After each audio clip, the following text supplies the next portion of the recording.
हाय, कैसे हैं आप लोग। तो आज हम लोग सॉलिड स्टेट के लास्ट टॉपिक मैग्नेटिक प्रॉपर्टीज को पढ़ने वाले।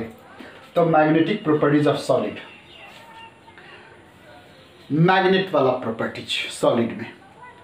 तो निश्चित रूप से आपको पता है, फिजिक्स में आप पढ़े होंगे कि यदि कोई चार्ज पार्टिकल स्टेशनरी स्टेट में, चार्ज पार्टिकल आप जानते हैं इलेक्ट्रॉन प्रोटॉन, कोई भी चार्ज पार्टिकल है स्टेशनरी स्टेट में है तो उसमें केवल इलेक्ट्रिक फील्ड होता है। Whenever this charge particle start to move करने लगे या मूव करा दीजिए, then this charge particle must be associated a magnetic field in addition to electric field. यानी उसमें इलेक्ट्रिक फील्ड के साथ साथ मैग्नेटिक फील्ड भी आ जाएगा, यानी उसमें मैग्नेट वाला प्रॉपर्टीज आ जाएगा। ठीक है सर। तो चलिए, अब सॉलिड का बात है तो आप जानते हो कि इलेक्ट्रॉन्स जो न्यूक्लियस के चारों ओर रिवॉल्व करता रहता है, वो इलेक्ट्रॉन क्या रहता है, न्यूक्लियस के चारों ओर स्टेशनरी स्टेट में तो रहता नहीं, वो मूव करता रहता है। और यदि वो मूव करता रहता है तो निश्चित रूप से this electron responsible for magnetic field too. तो ये भी आपको पता है कि this electrons associated with two types of motion, one is orbital motion, another is spin motion. यानी जैसे सन के चारों ओर अर्थ कैसे चक्कर काटता रहता है सर, चक्कर काटते हुए चक्कर काटता है। जैसे ये सन के चारों ओर पृथ्वी कैसे चक्कर काटता है, एक तो ये चक्कर, यदि ये पृथ्वी माता है तो ये कैसे इधर तो चक्कर काटते हैं, साथ साथ अपने एक्सिस पर भी चक्कर काटते हैं नहीं। वैसे ही न्यूक्लियस के चारों ओर इलेक्ट्रॉन कैसे चक्कर काटता है, सीधे चक्कर नहीं काटता है। अब ये इलेक्ट्रॉन मान लीजिए, ये इलेक्ट्रॉन तो ये कैसे रिवॉल्व करता है, ऐसे तो रिवॉल्व करेगा नहीं, साथ में अपने एक्सिस पर भी रोटेट करता है नहीं, अपने एक्सिस पर। यानी दो तरह का मोशन, एक ऑर्बिटल मोशन, देखिए ऐसे मूव करेगा ऑर्बिटल मोशन, और अपने एक्सिस पर घूमते हुए सीधे ऐसे नहीं चलता है चारों, ऐसे करते हुए चलता है, जानते हैं, एक्सिस पर रोटेट करते हुए चलता है। तो that's why there is two types of motion responsible for electron. और यदि दो तरह का मोशन उसमें होता है तो दो मोशन के कारण उसमें मैग्नेटिक फील्ड क्रिएट होगा। तो how much magnetic field created, it can be calculated by determine there magnetic moment का वैल्यू आप निकालते हैं। तो ऑर्बिटल मोशन, ये दो तरह का मोशन होता है इलेक्ट्रॉन में, एक ऑर्बिटल मोशन होता है, दूसरा कौन होता है सर, स्पिन मोशन होता है। तो इस ऑर्बिटल मोशन ऐसे हुआ, स्पिन मोशन अपने एक्सिस पर। तो so far as the total magnetic fields का वैल्यू हम लोग कैलकुलेट करने में देखा गया है कि इसके कारण जो मैग्नेटिक मोमेंट यानी मैग्नेटिक फील्ड का जो वैल्यू होता है वो बहुत कम होता है। तो इसको जनरली हम लोग क्या साइंटिस्ट लोग का है वो इसको निगलेक्ट कर देते हैं। यानी टोटल मैग्नेटिक फील्ड यानी total magnetic moment of electrons यदि निकालने की बात होता है तो हम लोग स्पिन मोमेंट का ही निकाल देते हैं, इससे पता चल जाता है। तो चलिए, स्पिन मोशन के कारण जो मैग्नेटिक फील्ड क्रिएट होगा और उसका वैल्यू हम निकालने की बात होगी तो वो वैल्यू किसमें निकालेंगे, मैग्नेटिक मोमेंट में निकालेंगे। तो वो टोटल मैग्नेटिक मोमेंट्स का वैल्यू 9.27 × 10⁻⁻24 इतना होता है। ठीक है सर। ये किसका वैल्यू हुआ, बताइए, ये किसका वैल्यू हुआ, ये आपके टोटल ये मैग्नेटिक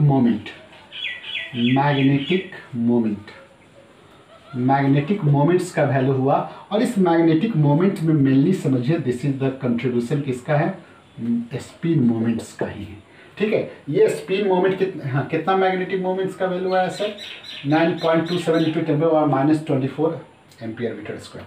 अब आपको पता है कि कैसे होता है। देखिए, याद कीजिए, आप मान लीजिए कि ये इलेक्ट्रॉन्स है, ये इलेक्ट्रॉन्स ऐसे देखिए, ऐसे चक्कर काट रहा है अपने स्पिन पर, है ना, ऐसे चक्कर काट रहा है नहीं, ऐसे काट रहा है। तो देखिए, इधर नॉर्थ इधर साउथ हम लोग कर दें। वैसे ही यदि ये इलेक्ट्रॉन ऐसे चक्कर ऐसे घूम रहा है, यदि हम ऐसे कर दें तो इधर हम लोग नॉर्थ इधर साउथ ऐसे कर दें तो ये मैग्नेटिक फील्ड कैसे होगा, ऐसे देखिए, ऐसे नॉर्थ ऐसे बना दिए, ऐसे ही हम लोग ऐसे करके ऐसे बना दिए। ऐसे बहुत सारा मैग्नेटिक लाइन हम लोग बना देंगे, ऐसे देखिए ऐसे बना सकते हैं हम, एक ही बना रहे हैं सर, आप यहाँ बनाते बनाते रहिएगा, घूमते रहिए बनाते रहिए। तो देखिए ये जो हुआ, यदि हम इसको यदि क्लॉकवाइज मान ले तो यदि ये ऐसे हो गया, इसका स्पिन मोमेंट का वैल्यू कितना होता है, s+1 h/2π। यदि हम -½ का वैल्यू दे दे तो √3/4 प्लस h/2π। यहाँ s का वैल्यू -½ तो यदि हम इसको रख दें यहाँ वैल्यू s+1 h/2π, ये होगा -3/4 h/2π। तो देखिए ये जो इलेक्ट्रॉन इस ढंग से मूव कर रहा है, ये इलेक्ट्रॉन ये ऐसे किससे एंटी क्लॉकवाइज ये ऐसे कर रहा है। इसका अकेले देखिए मैग्नेटिक मोमेंट इतना वैल्यू आया मैग्नेटिक मोमेंट्स का, ये जो ऐसे घूम रहा है क्लॉकवाइज उसका मैग्नेटिक मोमेंट्स का इतना वैल्यू है। और यदि दोनों इलेक्ट्रॉन्स को यदि एक ऑर्बिटल में ऐसे रख दीजिए, ये हमारा क्या है, ये एंटी क्लॉकवाइज वाला है, ये मेरा कौन है क्लॉकवाइज वाला, देखिए ऐसे वाला है, एक इसमें रख दीजिएगा तो ये इक्वल एंड अपोजिट मैग्नीट्यूड एक दूसरे को कैंसिल कर देगा। देख रहे सर, है ना। ये यदि क्लॉकवाइज वाले के मैग्नेटिक मोमेंट्स का वैल्यू इतना है √100 प्लस 3/4/h/2π। यदि इसका माइनस में है, ये देखिए माइनस में है ना, यहाँ सेम वैल्यू है लेकिन क्या है अपोजिट डायरेक्शन है ना। ये माइनस है, ये प्लस है, तो एक ही ऑर्बिटल में क्वेश्चन पूछता है केमिकल बॉडी में कि 2 electrons, we know that there 2 electron have opposite charge, how it can placed in the same orbitals, how it can placed in 2 same orbitals, कैसे वो रख सकता है। तो आप बड़ी आसान क्वेश्चन आप जानते हैं, क्योंकि वो दोनों इलेक्ट्रॉन का डायरेक्शन अलग होता है तो मोमेंटम अलग होता है, तो इक्वल एंड अपोजिट ये मैग्नेटिक मोमेंट क्रिएट करता है, जिसके कारण इसमें इलेक्ट्रिक फील्ड के कारण रिपल्सन होगा, लेकिन मैग्नेटिक फील्ड देख रहे हैं इक्वल एंड अपोजिट के कारण इसमें अट्रैक्शन हो जाता है, ठीक है। लेकिन ये एक दूसरे को कैंसिल कर देता है, नेट मैग्नेटिक फील्ड इसका क्या होता है बराबर हो जाता है। इसमें मैग्नेटिक एक ही में दोनों रहेगा तो वो क्या करेगा, दोनों मैग्नेटिक फील्ड एक दूसरे को कैंसिल कर देगा, है ना। नेट ये एक्सटर्नल फील्ड से इसका कोई प्रभाव नहीं पड़ेगा इस दोनों इलेक्ट्रॉन का, है ना। काहे, क्योंकि वो एक दूसरे के मैग्नेटिक फील्ड को क्या कर देगा, कैंसिल कर देगा, ठीक है सर। लेकिन इस दोनों के बीच में अपने में खुद का अट्रैक्शन हो जाएगा। तो चलिए इतना आप इसको कॉपी कीजिए, देन हम आगे बढ़ते हैं। तो ये मेरा किसका कहानी हो गया, इसका इलेक्ट्रॉन्स का। तो on the basis of this आप इतना तो जान गए कि due to spin motion of an electron solid substance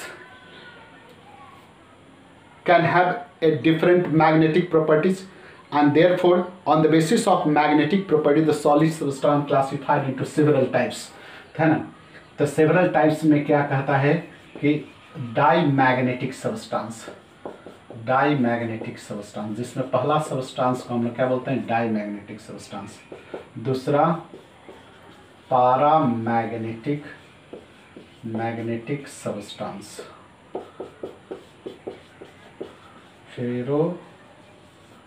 magnetic substance, antiferromagnetic substance, और लास्ट में जी हाँ फेरी magnetic substance.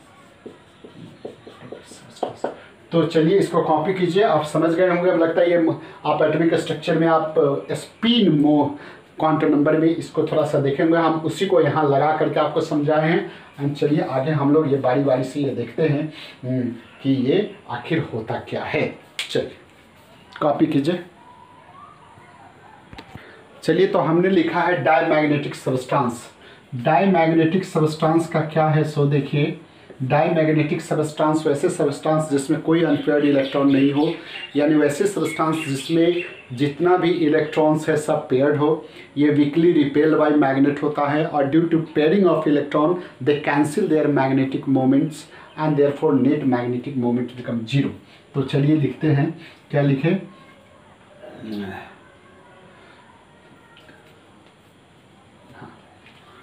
containing containing, don't containing, don't containing unpaired electrons,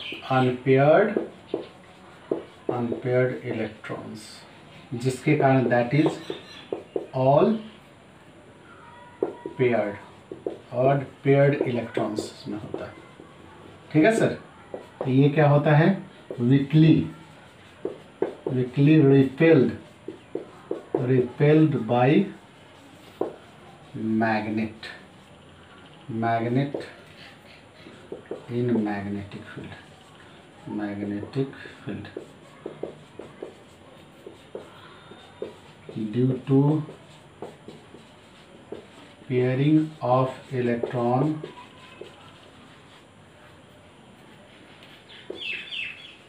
they cancelled their magnetic moment. Example H2O, NaCl, C6H6, TiO2, etc. तो देखिए होता क्या है कि यदि आप किसी, देखिए ये नॉर्थ पोल है, ये साउथ पोल है सर, कोई भी मैग्नेट को आप इस ढंग से रखते हैं तो इसका मैग्नेटिक लाइन क्या होता है, ऐसे ऐसे ऐसे ऐसे ऐसे ऐसे जाता रहता है। मैग्नेटिक लाइन नॉर्थ से साउथ पोल के लिए ऐसे ऐसे मूव करता रहता है। देख रहे सर, ऐसे ऐसे मूव कर जाता है। ठीक है सर, ऐसे ऐसे मूव कर जाता है। ये सिंपल है, ठीक है सर। लेकिन जो आप इसके बीच में आप वैसे सबस्टांस को रखते हैं जिसमें क्या है, जितना भी है सब क्या है, ऐसे क्रिस्टल में क्या होगा, सब में पेयर्ड इलेक्ट्रॉन है। देखिए ऐसे ऐसे इसमें सब में पेयर्ड इलेक्ट्रॉन है, पेयर्ड इलेक्ट्रॉन। तो इसमें ऐसे या आप डाई मैग्नेटिक सबस्टांस को यदि आप यहाँ रखेंगे तो क्या होगा, ये मैग्नेटिक लाइंस को क्या करेगा, कोई डोंट इफेक्ट, कोई इफेक्ट नहीं करेगा, जिसके कारण इसमें देख रहे हैं मैग्नेटिक लाइन को पास नहीं होने देगा, जिसके कारण इसमें कोई मैग्नेटिक फील्ड नहीं होगा। ठीक है, और दैट्स वाई ये स्लाइटली रिपेल्ड भी कर सकता है या करता है, यानी इसमें एलाइन अनपेयर्ड दो सब पेयर्ड इलेक्ट्रॉन होने के कारण इस एक्सटर्नल मैग्नेटिक फील्ड पर क्यों प्रभाव नहीं पड़ा, क्योंकि इसमें कोई एलाइनेशन नहीं हुआ, कोई एलाइन नहीं हुआ, क्योंकि ये एक दूसरे को क्या करा, मैग्नेटिक मोमेंट को कैंसिल कर दे रहा है।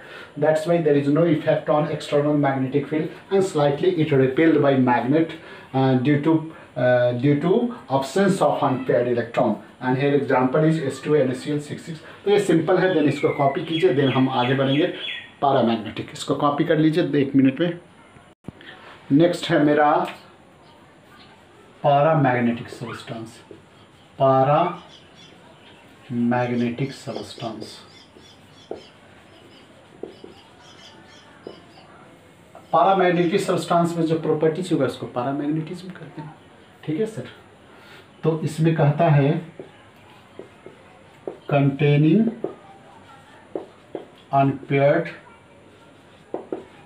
इलेक्ट्रॉन। इसमें क्या होगा, एक या एक से अधिक अनपेयर्ड इलेक्ट्रॉन्स होगा। ये weekly attracted by magnet in magnetic field,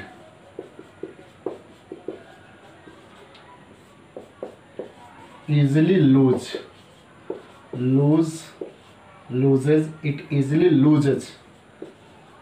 magnetism by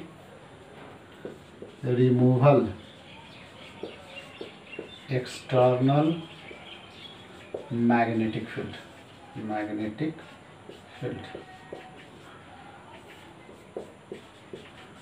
unpaired electron aligned parallel to parallel direction to align parallel direction to external magnetic field। Example देखिए, O2 है, Cu2 प्लस है, Fe3 प्लस है, Cr3 plus है, यानी जितना भी example होगा सब में अनपेयर्ड इलेक्ट्रॉन है। कहता है कि वैसा सब्सटेंस जिसमें अनपेयर्ड इलेक्ट्रॉन होगा, वैसे सब्सटेंस निश्चित रूप से इसमें मैग्नेटिक मोमेंट्स होगा, कैंसिल, पेयर्ड रहने पर कैंसिल कर देगा, इसमें कैंसिल नहीं करेगा। तो अनपेयर्ड इलेक्ट्रॉन होना चाहिए और ये वीकली अट्रैक्टेड बाय मैग्नेटिक, यानी इसमें मैग्नेट के द्वारा ये अट्रैक्ट होता है लेकिन इसका अट्रैक्शन कम होता है, और जो आप मैग्नेटिक फील्ड हटा लेते हैं तो उसका मैग्नेटिक जो प्रॉपर्टीज है वो वैनिश कर जाए। तो ये पैरामैग्नेटिक प्रॉपर्टीज का प्रॉपर्टीज हुआ। देन कहता है इसमें कि इसमें जो अनपेयर्ड इलेक्ट्रॉन होता है वो एक्सटर्नल मैग्नेटिक फील्ड के सेम डायरेक्शन में अलाइंड हो जाता है।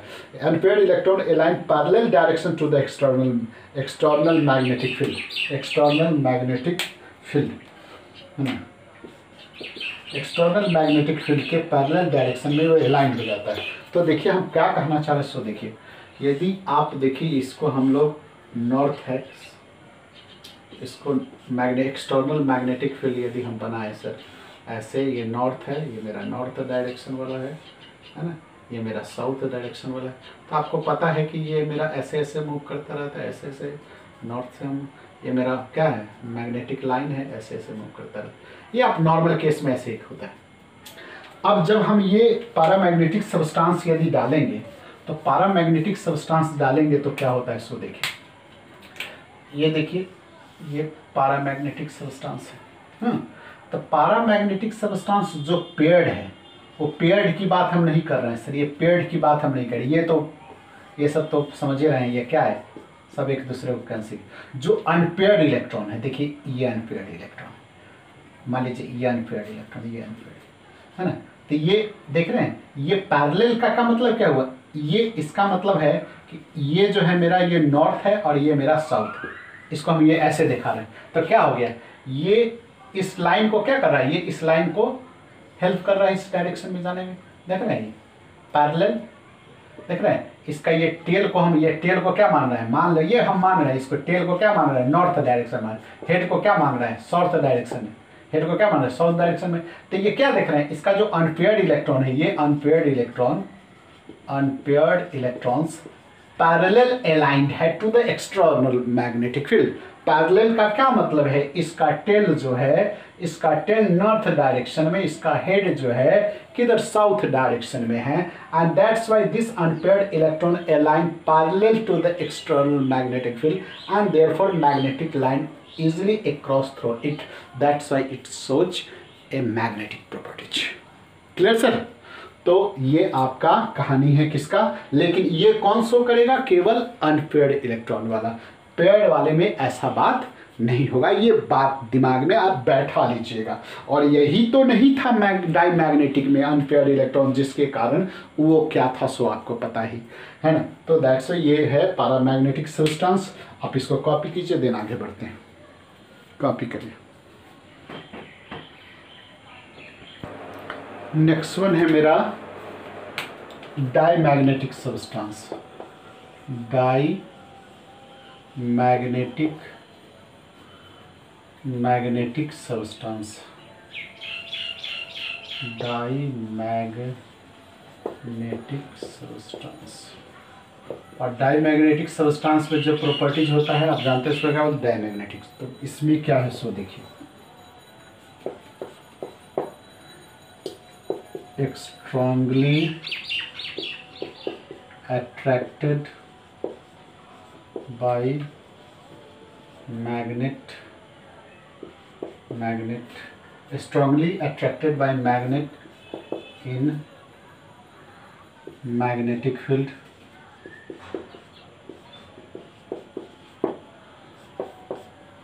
कहता है in such substance metal ion या atom containing containing unpaired electron group, unpaired electron in a small region group together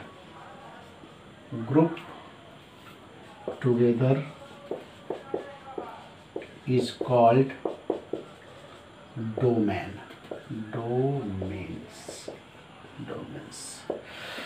In such substance, metal ion containing unpaired electrons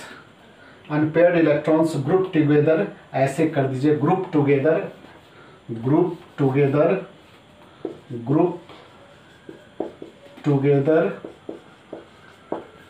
in a small region is called domains. कहता है in absence of external magnetic fields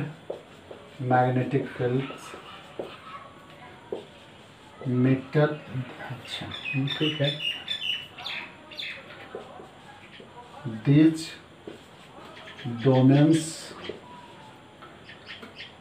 domains are randomly oriented in different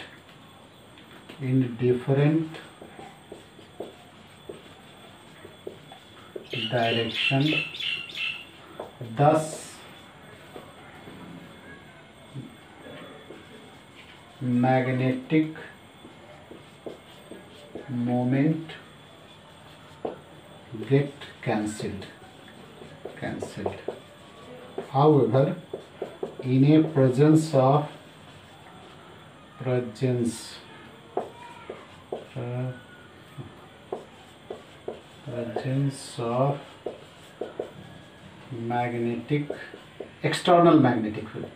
external magnetic field, ये जो domains है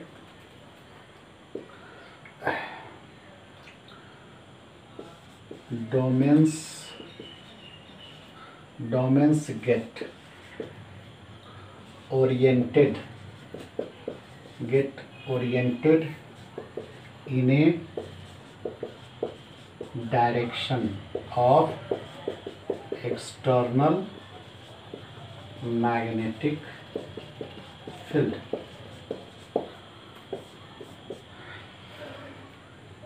example है Fe, cobalt, निकल, chromium, etc. और इसमें they have permanent magnetic field, they have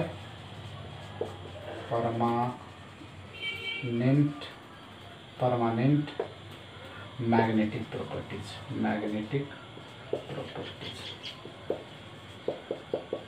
देखिए सर क्या क्या लिखा दिए, ऐसे सब्सटेंस में क्या होगा, ये स्ट्रांगली मैग्नेट से अट्रैक्ट होता है। और इसमें एक बात क्या कह रहे हैं कि ऐसे सब्सटेंस में अनपेयर्ड इलेक्ट्रॉन का संख्या थोड़ा ज़्यादा होता है, तो कहता है कि ऐसे मेटल एटम और आयन को, वैसे मेटल आयन मैंने मान लीजिए Fe है तो Fe के बहुत सारे Fe मान लीजिए Fe है मान लीजिए, तो Fe में अनपेयर्ड इलेक्ट्रॉन है बहुत सारा अनपेयर्ड, इसमें भी अनपेयर्ड इलेक्ट्रॉन, इसमें भी अनपेयर्ड इलेक्ट्रॉन है, इसमें भी अनपेयर्ड इलेक्ट्रॉन, इसमें भी अनपेयर्ड। तो क्या कहता है कि बहुत ऐसा मेटल आयन जिसमें अनपेयर्ड इलेक्ट्रॉन है उसको स्मॉल रीजन में हम लोग एक साथ ऐसे कंसीडर करते हैं और उस कंसिडरेशन को हम लोग डोमेन्स बोलते हैं। ठीक है सर, क्या बोलते हैं, डोमेन्स बोलते हैं। क्या फिर से बोलिए, ऐसे सब्सटेंस में क्या कहते हैं, मेटल आयन या एटम जिसमें अनपेयर्ड इलेक्ट्रॉन्स है, अनपेयर्ड इलेक्ट्रॉन देख ले Fe में ये हम क्या बता रहे हैं, ये अनपेयर्ड इलेक्ट्रॉन्स है, ये अनपेयर्ड इलेक्ट्रॉन्स है। तो स्मॉल रीजन में ऐसे मेटल आयन या एटम जिसमें अनपेयर्ड इलेक्ट्रॉन हो उसको एक साथ हम लोग कंसीडर करते हैं, ग्रुप टुगेदर और एज्यूम करते हैं, और उस एजम्पशन को हम लोग डोमेन्स बोलते हैं। कहता है कि इन एब्सेंस ऑफ एक्सटर्नल, यदि कोई बाहरी एक्सटर्नल फील्ड नहीं है तो इसके जो अनपेयर्ड इलेक्ट्रॉन है ये जो मेटल आयन है जिसमें अनपेयर्ड इलेक्ट्रॉन है, मेटल आयन या एटम जिसमें अनपेयर्ड इलेक्ट्रॉन है, वो डिफरेंट डायरेक्शन में ओरिएंटेड होता है। जिसके कारण डिफरेंट डायरेक्शन में ओरिएंटेशन के कारण वो उसका नेट मैग्नेटिक मोमेंट जीरो माना जाता है, क्योंकि वो इसके एक मैग्नेटिक मोमेंट्स को रेंडमली मोशन के कारण क्या होता है, वो उसको कैंसिल करता है, वो इसको cancel, therefore net magnetic moments क्या होता है, कैंसिल कर देता है। लेकिन जो आप एक्सटर्नल मैग्नेटिक फील्ड में इसको रखते हैं तो जो वो क्या है, जो उस डोमेन्स है जो रेंडमली ओरिएंटेड था, वो it get start to expand their orientation in a direction of external magnetic field. यानी धीरे धीरे उसका जो रेंडमली मोशन में था उसके डोमेन्स का जो ओरिएंटेशन वो पैरेलल में होना शुरू हो जाएगा, और हो सकता है कि पूरे के पूरे हो जाए, हैं, तो जिसके कारण इसमें स्ट्रॉन्ग मैग्नेटिक फील्ड आ जाता है। तो कहना क्या है, इसको कॉपी कीजिए, देन हम उसको मिटाने वाले हैं। चलिए इसको कॉपी कीजिए ना। तो हम कहना ये चाह रहे हैं सर कि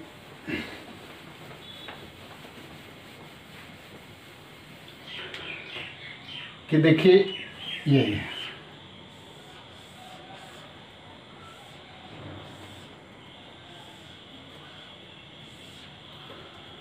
हम इसमें ये मान के चल रहे हैं कि इसमें ये हमारा एक स्मॉल रीजन में, देखिए यहाँ मेरा जो डोमेन्स है देखिए सब इस डायरेक्शन में है, देखिए इस देखिए सब देखिए ऐसे है, सब ऐसे हैं, ये एक हम डोमेन्स का इसमें है, तो देखिए इसमें सब इस डायरेक्शन में, देखिए इस डायरेक्शन, इसमें कैसे है, तो इसमें हमारा देखिए ऐसे रेंडमली है सब, देखिए एक डोमेन्स का सब का एक होगा। अब देखिए ये देखिए ऐसे सब नीचे है, देख रहे हैं तो नीचे ऐसे, इसका कैसे है, इसका थोड़ा सा ऐसे देखिए रेंडमली मोशन, देखिए सब ये डोमेन का हम फिगर बनाए हैं, कितने कब बनाए हैं, इन्हें absence of external magnetic field, external magnetic field में ऐसा ही था। ठीक है सर। तो इसमें नेट मैग्नेटिक मोमेंट इसका क्या है, चूंकि डोमेन्स का देख रहे हैं, ये एक मेरा डोमेन्स है ना, इस डोमेन्स में क्या है देख रहे हैं, कुछ मेटल आयंस जिसमें अनपेयर्ड इलेक्ट्रॉन उसका देख रहे हैं इस डायरेक्शन में, किसी इधर डायरेक्शन में, किसी रेंडमली ओरिएंटेड है, ये क्या है, रेंडमली ओरिएंटेड, कोई डायरेक्शन रेंडम मोशन में। लेकिन जो आप इसमें एक्सटर्नल मैग्नेटिक फील्ड लगा देंगे, ठीक है सर, जब आप इसमें एक्सटर्नल मैग्नेटिक फील्ड क्या करेंगे, एक्सटर्नल मैग्नेटिक, जब इसमें आप एक्सटर्नल मैग्नेटिक फील्ड कैसे लगाएंगे, जैसे देखिए सर, यदि मेरा ये तो हो गया, ये मेरा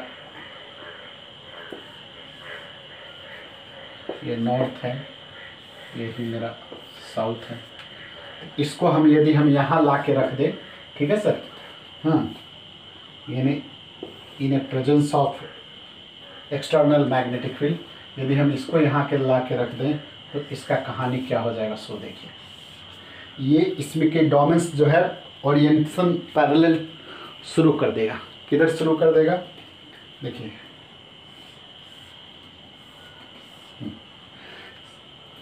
ये देखिए, इसको हम ऐसे बना रहे हैं, ऐसे बना रहे हैं, ऐसे बना रहे हैं, ऐसे ही बना रहे हैं, जो जैसे था उसको ऐसे बना रहे हैं। लेकिन ये वाले को हम क्या कर रहे हैं, देखिए ये हम इन्हें पैरेलल डायरेक्शन में देख रहे हैं, ऐसे बना रहे हैं, क्योंकि ये मेरा नॉर्थ है, इससे हम ऐसे किसको, इसको हम टेल को नॉर्थ शो करते हैं और हेड को आपको समझाने के लिए साउथ शो करते हैं, तो देख रहे हैं ये हमारा इस डायरेक्शन में हो गया, ये जो है ये भी मेरा इस डायरेक्शन में हो गया, देख रहे हो ये, तो ये गेट स्टार्ट होने लगता है, मतलब ये देखिए ये एक्सपेंड देयर पैरेलल अलाइन।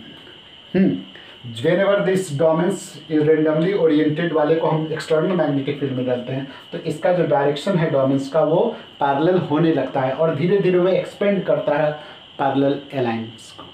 कैसे, शुरू में वो थोड़ा सा कम अलाइंड होगा, धीरे धीरे वो एलाइनेशन उसका बढ़ता है और उसका डायरेक्शन मैंने सेम डायरेक्शन में उसका अलाइंड हो जाएगा और इसका मैग्नेटिक फील्ड्स बढ़ने लगता है। दैट्स वाई इसमें स्ट्रॉन्ग मैग्नेटिक ये मैग्नेट की तरह भी काम करता है। तो क्या देख रहे हैं, ये पूरे के पूरे भी अलाइन हो सकता है या कुछ बचा हुआ रहता है। तो यह क्या देख रहे हैं आप कि whenever in A presence of external magnetic field क्या हो रहा है, एक्सटर्नल मैग्नेटिक फील्ड में ये जो रेंडमली मोशन था वो क्या हो गया, पैरेलल डायरेक्शन में क्या होने लगा, अलाइन होने लगा, अलाइंड, यहाँ लिख देते अलाइंड इन पैरेलल डायरेक्शन। तो अचानक पूरा का पूरा पैरेलल नहीं हो जाएगा सर, कुछ डोमेन्स का कुछ भाग अलाइंड होगा, देन कुछ और होगा, देन कुछ और होगा। तो वो एक्सपेंड धीरे धीरे करता है, ऐसा नहीं रख दीजिएगा तो पूरे के पूरे ऐसे हो जाए, तो धीरे धीरे करता है, अंत में जाके पूरा हो भी जाता है, पूरा नहीं भी होता है। तो this is your diamagnetic substance and this property is called diamagnetic. Copy कीजिए, देन आगे बढ़ेंगे। नेक्स्ट है मेरा anti ferromagnetic substance. Anti ferromagnetic substance करता है a substance similar to ferromagnetic substance, however it consists equal number, बस यही बदल जाता है, इक्वल नंबर ऑफ, ये देखिए sir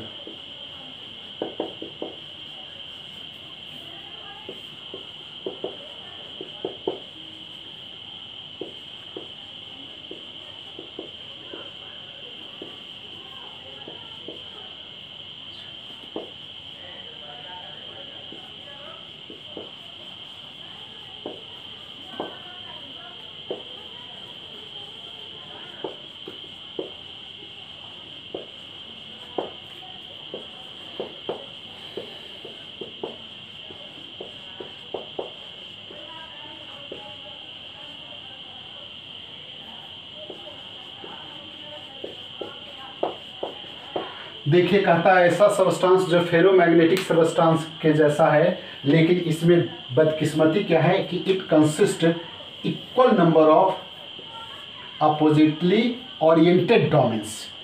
equal number of oppositely oriented domains होने के कारण इसमें नेट मैग्नेटिक मोमेंट्स क्या कहते हैं, which cancel their magnetic moments. जैसे कहने का मतलब है सर, हम ये डोमेन्स का ऐसे फोटो बनाए, ऐसे 4 लेवल कर, इस डोमेन्स में सब ऐसे ऐसे है। किताब में आपका ऐसे फोटो देता है, किताब में ऐसे ऐसे ऐसे ऐसे ऐसे 6 हुआ, तब ये इसको डोमेन्स मान लीजिए तो इसको ये क्या कर दिया, कैंसिल कर दिया। इसको एक डोमेन्स मान लेते हैं तो ये कैंसिल कर दिया, इसको डोमेन्स मान दिया। ये आपके बुक में ऐसे रहता है। हम इसी को मैंने इसको हम क्या मान लें, ये ऐसे अपना मन से देखिए, ये डोमेन्स में थे, ये क्या रहेगा, इक्वल नंबर ऑफ अपोजिट। देखिए ये सब ऐसे, देखिए ये मेरा क्या है, ऐसे है, ये देखिए ऐसे ऐसे वाला है, ऐसे ऐसे वाला, ऐसे ऐसे, ये सब क्या है, ऐसे वाला ऐसे वाला। तो क्या कर रहा है सर, एक दूसरे को इक्वल और अपोजिट है। That's Y net magnetic moments मेरा क्या होगा, कैंसिल हो जाएगा। तो अनपेयर्ड इलेक्ट्रॉन के हिसाब से जिसमें मैग्नेटिक प्रॉपर्टीज होना चाहिए वो अनपेयर्ड इलेक्ट्रॉन होने के बावजूद भी नहीं है, क्योंकि इक्वल एंड अपोजिट वाला जो मैग्नेटिक मोमेंट्स है वो एक दूसरे को कैंसिल कर देता है। That's why there net magnetic moments इसमें 0 है। That's why this is called anti ferromagnetic substance. तो इसको आप कॉपी कीजिए, कॉपी कीजिए। वहाँ आप क्या कर सकते हैं, which cancel out each other magnetic moments. तो चलिए इसको लिख लीजिए। चलिए तो चलिए इसको कॉपी कर लीजिए। चलिए देन हम आगे बढ़ते हैं और मेरा लास्ट है फेरी मैग्नेटिक सब्सटेंस। जो इक्वल नंबर ऑफ डोमेन्स था अनइक्वल हो जाए, अनइक्वल नंबर ऑफ डोमेन्स वाले को फेरी मैग्नेटिक सबस्टांस। जो वहाँ इक्वल नंबर था, यहाँ वन इक्वल था,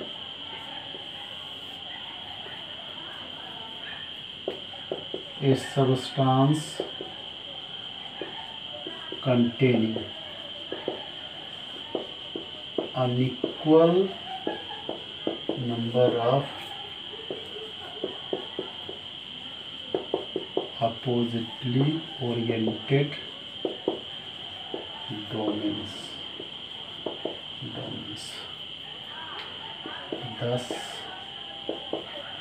their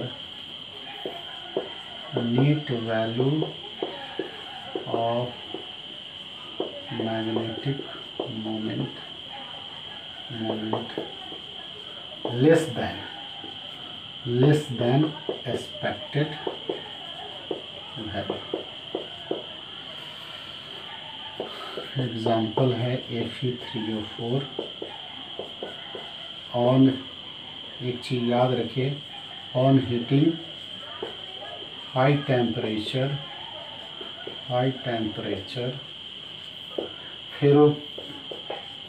Pheri magnetic substance changes into paramagnetic due to randomization of spin। तो इसमें अनइक्वल नंबर है सर, आपके बुक में ऐसे दिया रहता है। जैसे ये देखिए, इसको एक डोमेंस मानिए, इसको डोमेंस मानिए, इसको डोमेंस मानिए, इसको डोमेंस मानिए। देखिए, ये देखिए, तो इस एक डोमेंस है, देखिए ये क्या है, एक दूसरे को तो डोमेंस कैंसिल कर रहा है, लेकिन ये देखिए ये बचा हुआ रह गया है ना। तो इसमें आप अनपेयर्ड इलेक्ट्रॉन के हिसाब से सोचेंगे तो बहुत सारा मैग्नेटिक मोमेंट होना चाहिए, लेकिन अनपेयर्ड इलेक्ट्रॉन्स इससे देखे थे एंटी फेरो में, वो अनपेयर्ड इलेक्ट्रॉन होने के बावजूद भी वो एक दूसरे को कैंसिल, नेट मैग्नेटिक मोमेंट इसका कैंसिल हो जाता, कम बिल्कुल ख़त्म हो जाता था। इसमें क्या है, पूरे के पूरे कैंसिल नहीं कर रहा है। यदि हम इसको ऐसे भी बनाएं तो ऐसे बनाए तो क्या कर ले, ऐसे ऐसे इसको ऐसे बना दिए। देखिए ये हमारा ऐसे है, सॉरी, इसको हम सबको नीचे बना दिए। देख रहे हैं, ये समझाने के लिए ऐसे देखिए, ऐसे यहाँ हम इसको क्या कर रहे हैं, ऐसे ऐसे ऐसे ऐसे बना दे रहे हैं। देख रहे हैं ऐसे, हैं अनइक्वल नंबर देखिए हम बना दिए। तो ये एक दूसरे को तो क्या कर दिया, लेकिन ये देखिए एक दूसरे को कैंसिल नहीं कर रहा है, तो अनइक्वल नंबर है। तो that's Y unequal number of क्या है, ये डोमेंस है, जिसके कारण इसमें निश्चित रूप से जितना मैग्नेटिक मोमेंट्स होना चाहिए उतना तो नहीं है, लेकिन वो कम है। तो इसको हम लोग फेरी मैग्नेटिक सबस्टांस का एग्जांपल हो गया। और इस फेरी मैग्नेटिक सबस्टांस को यदि टेम्परेचर आप देंगे तो निश्चित रूप से वो चेंज हो जाएगा, किसमें, पैरामैग्नेटिक सबस्टांस में। इसको कहते हैं स्पाइन, रेंडमाइजेशन ऑफ स्पिन, यानी जो आपका वो जो स्पिन है डोमेंस का जो अपोजिटली ओरिएंटेड है उसके ओरिएंटेशन में चेंज हो जाएगा, जिसके कारण ये फेरी से पैरामैग्नेटिक में चेंज होगा। और तो आप इसको कॉपी कीजिए, देन आगे बढ़ते हैं। कुछ और कहता है कि a temperature above which ferromagnetic substance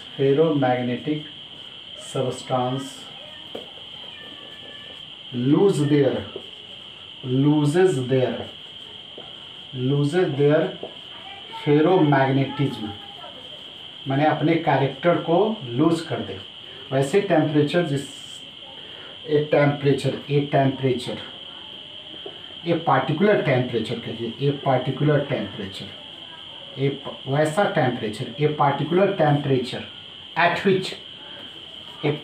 temperature at which ferromagnetic substance अपना गुण लूज कर दे। वैसे टेम्परेचर, जिस टेम्परेचर पर हम फेरोमैग्नेटिक सब्सटेंस को गर्म करें और वो अपना गुण लूज कर दे, तो वो टेम्परेचर उस फेरोमैग्नेटिक सब्सटेंस का क्यूरी टेम्परेचर कहलाता है। क्यूरीज टेम्परेचर कहलाता है। तो इसको आप ध्यान में रखेंगे। तो this is your solid state. और हम लोग जितना थ्योरेटिकल है उसको ख़त्म कर लिए, देन इसको कॉपी कीजिए। तो अब हम लोग आगे नेक्स्ट वीडियो में आपसे मिलेंगे और डिस्कस करेंगे कुछ क्वेश्चन के साथ। चलिए बाय, कॉपी कीजिए।